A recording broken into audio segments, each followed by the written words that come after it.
உங்கள் தங்க நகையை விற்று பணம் பெற நம்பிக்கையான நிறுவனம் மேக்ஸ் கோல்ட். கால் 04445454545. ஜாய் கிறிசில்டா மாதம்பட்டி ரங்கராஜ் 2 அடல்ட் ஒரு ரிலேஷன்ஷிப்குள்ள போறதுக்கு முன்னாடி யோசிக்காம செஞ்ச தப்புல பாதிக்கப்பட்டு பலிகடாவானது 4 குழந்தைங்க. சட்டப்படி ஒருத்தர் இன்னொருத்தர் அடிக்கிறது தப்பு. ஜாய ரங்கராஜ் அடிச்சதுக்கான முதல் சாட்சி ஜாயோடைய முதல் மகன். அதுக்கான குரல் ஆதாரம் இங்க. அம்மாவை காதுலயும் கண்ணையும் அடிச்சாங்க, ஐபேடையும் போனையும் உடைச்சு போட்டுட்டாங்க.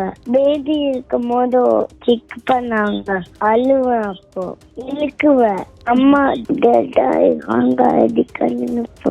இந்த பிரச்சனையில ஜாய் 8 மாச வயிற்று பிள்ளையோட police station, court, press meet, ஹாஸ்பிட்டல்னு மாத்தி மாத்தி அலைஞ்சிட்டு இருக்காங்க. குழந்தைங்க இங்க பாதிக்கப்படுறது ரொம்பவே அதிகம். ஆனா அந்த பக்கம் மாதம்பட்டி ரங்கராஜ் டெல்லி தமிழ்நாடு ஹவுஸ்ல கவர்மெண்ட் கேண்டீன் கான்ட்ராக்ட் கிடைச்சதை பூஜை பண்ணி அந்த வீடியோவை இன்ஸ்டாகிராம்ல ஷேர் பண்ணி செலிப்ரேட் பண்ணிட்டு இருக்காரு. இந்த வழக்கோட அடுத்த கட்ட நகர்வு என்னங்கிறத பார்க்கலாம். ஜாய் ரங்கராஜ் இஷ்யூல நம்ம நாட்டு சட்டத்துக்கு உட்பட்டு பார்க்கும்போது ஜாய் மேல 100% தப்பு இருக்கு. ஆனா அதே நேரம் மாதம்பட்டி ரங்கராஜ் மேல 200% தப்பு இருக்கு. 2 பேருமே மாத்தி மாத்தி கம்ப்ளைண்ட்ஸை ரெஜிஸ்டர் பண்ணியிருக்காங்க. ஜாய் கமிஷனர் ஆஃபீஸ்ல ஃபர்ஸ்ட் கம்ப்ளைண்ட் கொடுத்ததுக்கு அப்புறமா எந்த ஆக்ஷனுமே எடுக்கல அப்படிங்கிறத ரீசெண்டா ஜாயும் அவங்களோட அட்வொகேட் சுதாவும் ஒரு பிரஸ் மீட்ல சொல்லியிருந்தாங்க. கிட்டத்தட்ட 2 மாசம் ஆகியும் திருவான்மியூர், அடையாறு, நீலாங்கரைன்னு எங்க எல்லைக்குள்ள வரலன்னு சொல்லி மாத்தி மாத்தி போலீஸ் ஸ்டேஷனுக்கு அனுப்பி ஆக்ஷனே எடுக்கல அப்படின்னு சொன்னாங்க. கடைசியா 1000 விளக்கு போலீஸ் ஸ்டேஷன்ல ஜாயை கூப்பிட்டு என்கொயரி பண்ணும்போது காலையில 10 மணில இருந்து சாயங்காலம் 5 மணி வரைக்கும் ஒரு பிரெக்னன்ட் விமன் கூட பார்க்காம உட்கார வச்சு என்கொயரி பண்ணாங்க. ஓகே, பட் ரங்கராஜை எப்போ கூப்பிட்டு என்கொயரி பண்ணாங்கன்னே எங்களுக்கு தெரியாது. பத்திரிகைகள்ல செய்தி வரும்போது தான் தெரியும் அவருக்கு விஐபி ட்ரீட்மெண்ட் கொடுக்கப்பட்டு அவரை வெளியில அனுப்பும்போது பவரை கட் பண்ணி, அதாவது லைட் எல்லாம் ஆஃப் பண்ணி பின்பக்கம் போலீஸ் ஸ்டேஷன் வழியா அவர் பத்திரமா அனுப்பிச்சு வச்சுட்டாங்க. ஏன்னா அவர் பிரஸ் முன்னாடி கண்ணில் பட்டு பேசுற ஒரு நிலைமை உருவாகிடக்கூடாது அப்படிங்கிறதா அட்வொகேட் சுதா தெரிவிச்சிருந்தாங்க. இவங்க பார்லிமெண்ட்ல எம்பியும் கூட. ஆனா அவங்களாலேயே ஜாய் பக்கத்துல இருந்தும் கூட எந்த ஆக்ஷனும் எடுக்கல அப்படிங்கறத தான் பிரஸ் மீட்ல சொல்றாங்க. இந்த பக்கம் ரங்கராஜ் ஜாய் மேல ஒரு டிஃபமேஷன் வழக்கும் இன்னொரு பக்கம் பர்சனல் சூட்டும் பதிவு பண்ணியிருந்தாரு. ஜாய் இன்டர்வியூ கொடுத்த 10 நாட்கள்ல தனக்கு பிசினஸ்ல 12 கோடி லாஸ் அப்படின்னும் தன்னுடைய 2 மகன்களும் இதனால கடுமையா பாதிக்கப்பட்டிருந்ததாகவும் சொல்லியிருந்தார். இந்த 2 விஷயத்தை தான் பார்க்க போறோம். 12 கோடி லாஸ் அப்படின்னு சொன்ன ரங்கராஜ் இன்ஸ்டாகிராம் பக்கத்துல டெல்லி தமிழ்நாடு ஹவுஸ்ல கவர்மெண்ட் கேண்டீன் கான்ட்ராக்ட் கிடைச்சதை பூஜை பண்ணி பயங்கரமா செலிப்ரேட் பண்ணியிருக்காரு இல்லையா. எல்லா சமையல் பண்றவங்களுக்கும் கவர்மெண்ட் கான்ட்ராக்ட் கிடைக்கிறது இல்ல. பிசினஸ் பண்றவங்களுக்கு அது ஒரு நல்ல வரவேற்பான விஷயம் தான். சோ இதுல இருந்து ரங்கராஜ் எப்படி பவர் பீப்புள், அதாவது அதிகாரத்துக்கு பக்கத்துல நெருக்கமா இருக்காரு அப்படிங்கிறது புரியுது. ரங்கராஜ் ஜாய்க்கு எதிராக போட்ட வழக்குகள்ல அவருக்காக வாதாடுறது அரசு தரப்பு வழக்கறிஞர் போஸ்ட்ல இருக்கிறவங்க தான் அவருக்காகவும் பர்சனல் அட்வொகேட்டா இருக்காங்க. இவ்வளவு பவர் பீப்புளுக்கு நெருக்கமா இருக்கிறதுனால தான் ஜாய் ஒரு domestic violence and cheating case பதிவு பண்ணியும் மாதம்பட்டி ரங்கராஜ் மேல ஆக்ஷன் எடுக்கலையா அப்படின்ற கேள்வியும் முன்வைக்கிறாங்க. ரங்கராஜ் தன்னோட பர்சனல் ஷூட்ல தன்னோட 2 மகன்களும் பாதிக்கப்படுறதா ஒரு விஷயத்த சொல்லியிருக்காரு. 42 வயசான ரங்கராஜுக்கு 2 வருஷம் முன்னாடி தன்னோட பிள்ளைங்க பாதிக்கப்படுவாங்க, இந்த மாதிரி ஒரு இல்லீகல் ரிலேஷன்ஷிப்குள்ள போகிறது தப்பு, இது டிசிப்ளினான விஷயம் இல்லை அப்படின்றது தெரியாதா, புரியாதா என்ன?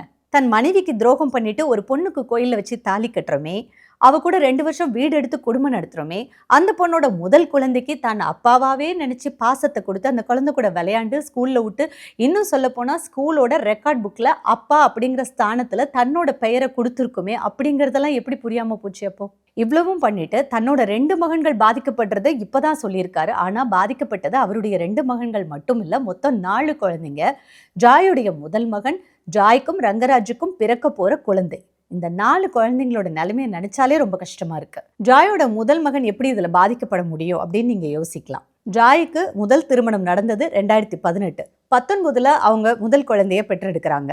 அதுக்கப்புறம் பார்த்தா 2020க்கு அப்புறமே அவங்களுக்கும் அவங்க கணவருக்கும் ஒரு செப்பரேஷன் வந்துருது. ஜாயோட பையனுக்கு அந்த தந்தை பாசம் அப்படிங்கிறது கிடைக்காமையே இருக்குது. ஜாய் மட்டும்தான் சிங்கிள் மதரா அந்த குழந்தைய ஃபுல்லா டேக் கேர் பண்ணி வளர்க்குறாங்க. ஜாய் தன்னுடைய முதல் கணவரோட செப்பரேஷன்ல இருக்கிற டயத்துல தான் மாதம்பட்டி ரங்கராஜ் உள்ள வர்றாரு. நான் உனக்கு கல்யாணம் பண்ணிக்கிறேன், நீ டைவர்ஸ் பண்ணிடு அப்படிங்கிற ஒரு ஃபோர்ஸையே அவர் தான் கிரியேட் பண்ணதா ஜாய் இன்டர்வியூல ஆல்ரெடி சொல்லியிருக்காங்க.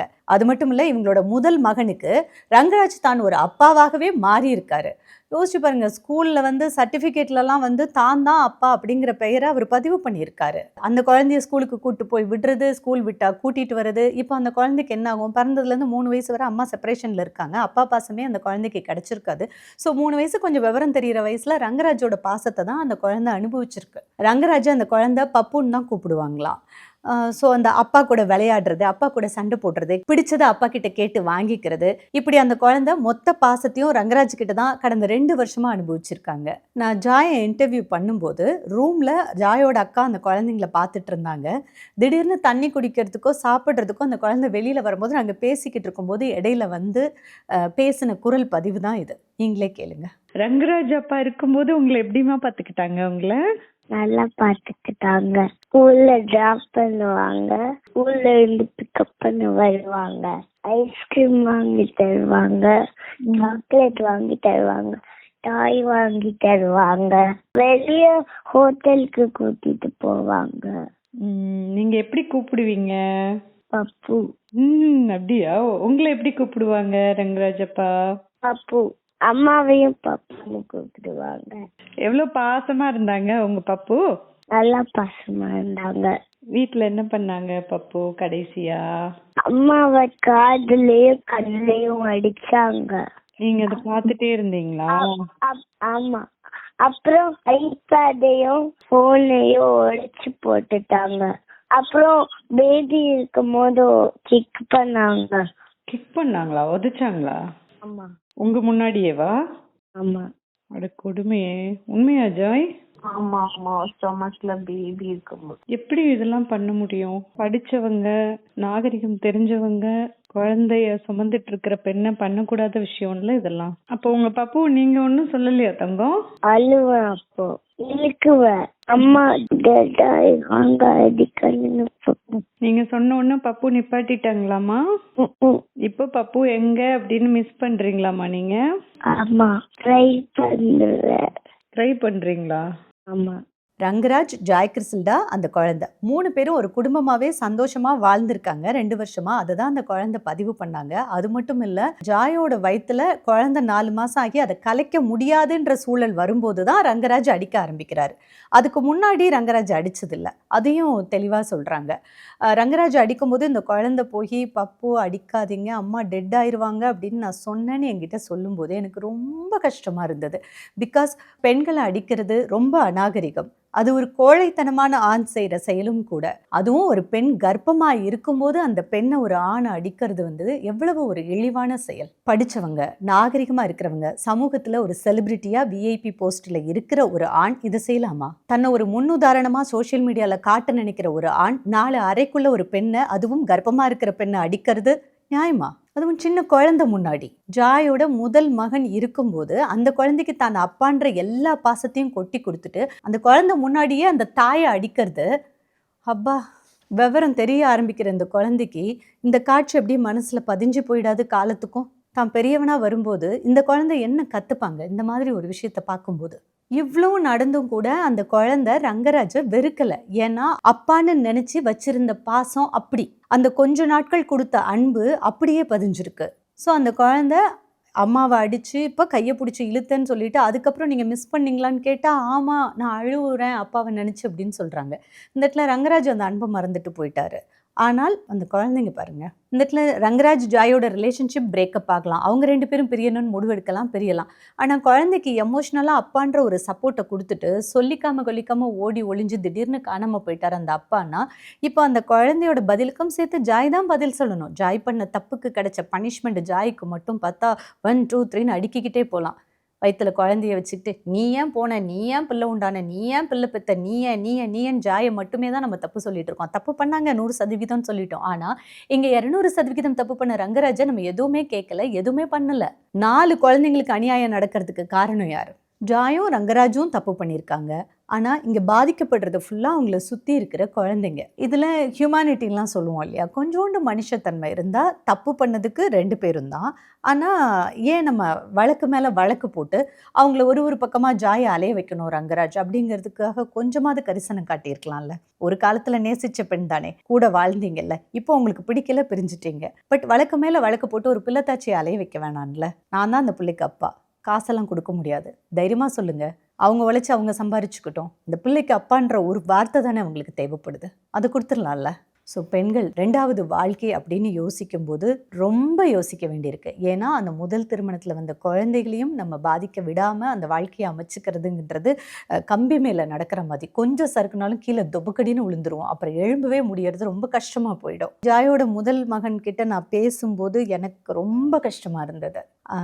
நல்ல குழந்தை, நல்ல பையன், ரொம்ப அமைதி, சாஃப்ட்டு அண்டு துருன்னு இருப்பாங்க. அம்மாவுக்கு பயங்கர சப்போர்ட்டு, அம்மா மேலே பாசம் அதிகம். பட் இன்றைக்கி சம்மந்தமே இல்லாமல் ரங்கராஜோட முதல் 2 மகன்களும் கஷ்டம்தான்.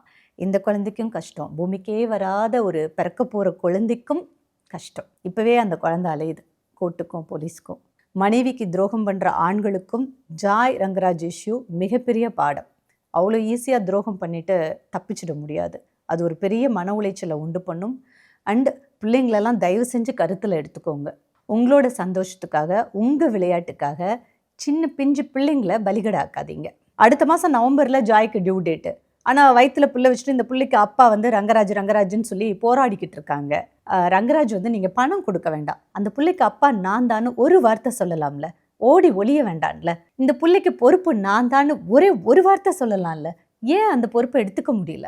அதிகாரத்துக்கு பக்கத்தில் இருந்தால் பதில் சொல்ல மாட்டீங்களா? இது தானே ஜாய் கேட்குறாங்க, பதிலை சொல்லுங்கள். இந்த பிள்ளைக்கு அப்பா நான் தான் ஒரு வார்த்தை சொல்லுங்கன்ற பதிலை தானே ஜாய் கேட்குறாங்க. இந்த குழந்தைக்கு அப்பா நான் தான் அப்படிங்கிற பொறுப்பை எடுத்துக்கிட்டு ஒரு நியாயமான பதிலை ரங்கராஜ் சொல்லியே ஆகணும்ல.